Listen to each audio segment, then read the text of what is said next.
Primeiro, eu queria saber, pra galera te conhecer um pouco melhor, como é que você começou nesse ramo do jornalismo? Você que concorreu a vereador em 2020, né? Você que é apresentador lá do ICL, faz o programa com o Edu direto. Como é que foi? Como é que você resolveu ser jornalista? Por quê? Como que você enveredou para o meio da política? Se você continua tendo pretensões, como é que tá mais ou menos esse teu momento da tua carreira? 40 minutos para essa resposta, né? Por favor. Cara, assim, eu sempre digo que as coisas que acontecem na minha vida nunca foram escolhas minhas, assim. Uhum. Eu sempre fui muito comunicativo, desde muito cedo. Eu era um menino pequenininho, gordinho, que ficava lendo Barça. Vocês que são jovens, pesquisem o que é Barça, na Wikipedia.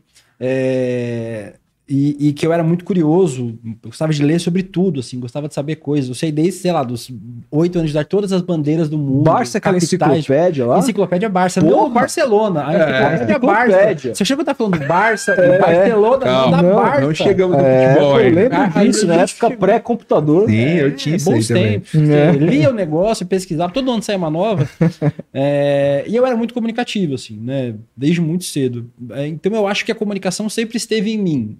Tipo, de alguma forma eu ia ter que extravasar isso para algum lugar, assim. Então eu acho que o jornalismo é um caminho meio natural, assim. Eu tentei fazer outra coisa antes, eu fiz faculdade de gastronomia antes de fazer jornalismo, não concluí. Que legal, cara. Gosto muito de cozinhar ainda, gosto de ler sobre, mas não me vejo trabalhando como chefe de cozinha e tal. Mas eu gosto muito de outras coisas, mas eu sou uma pessoa muito comunicativa, assim. Acho que faço isso bem, sem nenhuma falsa modéstia. Acho que eu me comunico bem nos espaços que eu me proponho ocupar. E eu sempre fui uma pessoa muito questionadora. Isso fez com que eu fosse ateu, por exemplo, desde muito cedo. E que eu também fosse, de alguma forma, militante. Sempre sem entender muito, desde os 15, 16, 17 anos. Eram outros tempos, né? Fiz 15 anos em 2005, foi? Não. No ano 2000. Ano 2000. Eram outros tempos, assim, né? Tinha outros Você é de debates. 85, então. Eu sou de 85. E eu sempre fui, de alguma forma, militante, assim. Eu sempre fui muito questionador em relação a tudo, em relação às injustiças, em relação aos porquês, acho que das coisas serem como elas são. Isso ia acabar tipo, desembocando de alguma forma em algum tipo de militância política também, né? Se não partidária, mas militância tipo nos movimentos sociais, assim. Desde muito cedo, sempre fui muito próximo a vários movimentos sociais, por motivos óbvios também, o movimento LGBTQIA+, também sempre fui muito mais próximo, sempre foi uma pauta importante para mim, mas eu acho que ser quem eu sou é um acumulado de escolhas que eu nunca fiz, assim. Eu nunca escolhi, o cara é médico, porque eu escolhi ser médico porque eu quero ganhar dinheiro. Não, bem pelo contrário, né? Ser jornalista é a última coisa que te leva é você ganhar dinheiro. Mas acho que é isso, assim. Acho que a minha vida sempre foi feita de não escolhas, assim. Eu sou um homem gay porque eu sou, sem ter escolhido ser. Sou palmeirense porque eu sou, sem ter escolhido ser. Gosto das coisas que eu gosto porque eu gosto, assim. Então, acho que o jornalismo entrou na minha vida de forma meio natural, assim. Não tinha outro caminho pra eu seguir. E o ICL?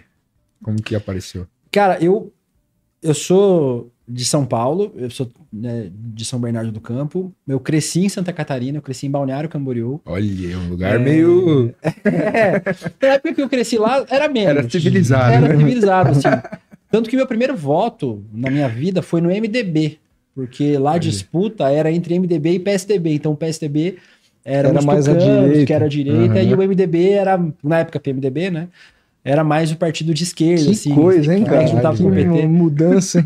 São essas vicissitudes das pequenas cidades, assim, Sim, né, cara? sim. Tem, tipo, 20 anos atrás, cidade que não tinha PT. Sim. Direito, assim. Mas eu saí de lá em 2010. Fui morar em João Pessoa, onde meu pai morava. Fiquei 5 anos em João Pessoa. E aí eu sempre quis voltar pra São Paulo. Do sul ao nordeste? Do sul ao nordeste. Caralho. Eu não morei no centro-oeste e no norte ainda. Mas eu sempre quis voltar pra São Paulo. Eu amo São Paulo. São Paulo é a minha casa, é a minha vida, assim. Com todos os seus problemas, com todas as suas grandezas e desigualdades. E quais são as principais diferenças que um moleque... Você era moleque? Não? Quando você vai pro Eu fui pra Nordeste... Santa Catarina com 20. Um jovem. Que tá formando ali o seu Pensamento seu crítico. pensamento crítico e tal. Quais que são as diferenças mais fundamentais entre sociedade nas... Você falou, comecei a formar meu... Sempre fui muito crítico. Que no dia a dia, assim, na prática, que você via entre a vida e a sociedade, como ela era no sul do país, em Balneário Camboriú e depois em João Pessoa. Você consegue me apontar, assim? Cara, assim, eu vou dizer que eram outros tempos, assim. Eu morei em Balneário dos 6 aos 6, 7 anos até os 20, né? Até os 20 e poucos anos. Assim, são lugares muito diferentes, mas a sociedade era outra, assim. É incrível como a gente fala em perspectiva, não tá falando de 50 anos atrás, né? Tá falando de, tipo, 15 anos atrás. Assim. Sim. Era outra sociedade, assim. Melhor? Nossa, muito melhor. Menos polarizado. Eu voltei pra lá agora, tem 6 meses, porque todos os meus amigos de infância moram lá, né? Então, vez ou outra eu vou pra lá pra ver meus amigos, assim. A cidade tá muito diferente, assim. O clima na cidade é muito diferente. Acho que é no caminho meio natural lá pra Balneário, porque é uma cidade que é o menor município em área territorial lá de Santa Catarina, e que tem uma praia e que usa muito dessa praia, tem um investimento em construção civil, por isso que os prédios tapam o sol na praia central. E a cidade vive disso, de especulação imobiliária e de um mercado de luxo artificial, criado, inventado, assim, né? Um apelido que tem gente que adora lá, a Dubai brasileiro, eu acho péssimo, cafona, mas, assim, tipo, tem gente que gosta. João Pessoa, por outro lado, de todas as capitais que eu fui em quase todas no Nordeste, não fui em São Luís e Teresina.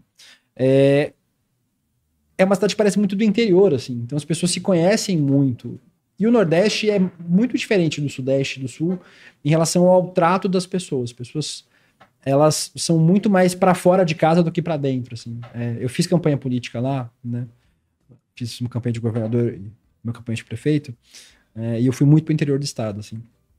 E tem gente que ainda coloca a cadeira para fora de casa, assim, sabe? Vai ficar na rua ali, conversando com as pessoas, assim. Sim, da hora. Do caralho. É uma outra coisa, assim, uma outra vivência. Porque aqui você não vê mais. Não, isso não existe mais. Nem no sul do Brasil, assim. Acho que as pessoas são mais para fora de casa, assim, sabe? Elas se encontram mais, elas socializam mais, assim. Mesmo isso acontecendo lá no sul, tipo, de alguma forma ou de outra, né? Tem praia e tal. Mas a vibe é muito diferente, a vibe das pessoas. E isso mudou radicalmente dos últimos anos para cá. Dos últimos 6, 7, 10 anos, mudou totalmente, assim. Ainda mais a ostentação por ostentação em Balneário Camboriú, não em outras cidades lá de Santa Catarina, que eu não tenho ido mais. Mas como isso é uma diferença muito grande, assim, entre o que eu vejo em Santa Catarina hoje e do Nordeste. E, eu digo, antes havia um debate político entre todo mundo, assim. Eu tinha muitas amigas de faculdade, de escola, pessoas que votavam no PSDB. E eu sempre votei no PT. E isso era Tava tudo bem. Era uma brincadeira entre amigos que falavam e que votavam em partidos diferentes e que às vezes podiam discutir por causa de política. Mas hoje em dia as pessoas, elas literalmente se matam, né? Tem, em especial, tipo a extrema-direita, uma fábrica de ódio, né? Que vive de ódio, usa esse debate político polarizado para matar a pessoa. Tem gente que morre, literalmente, né? Isso é uma coisa que não acontecia. Isso, para mim, é o principal dano. Vocês nem queriam entrar em política ainda, né? Não, mas a gente vai acabar entrando em algum momento. Mas é o principal dano do bolsonarismo, da extrema-direita no mundo todo, né? Tem uma internacional fascista que une vários países do mundo em relação a isso. O principal dano no tecido social, de todos, assim, é o dano no tecido social, cara. Como o nosso tecido social tá roto. Como as pessoas perderam a capacidade de divergir, de discutir política diferente. Você vota no A, eu voto no B. E tudo virou um motivo para odiar as pessoas e para atacar as pessoas e para agredir as pessoas, às vezes, fisicamente, assim. Para mim, esse é o principal problema e essa foi a principal diferença que eu vi quando eu voltei para Santa Catarina.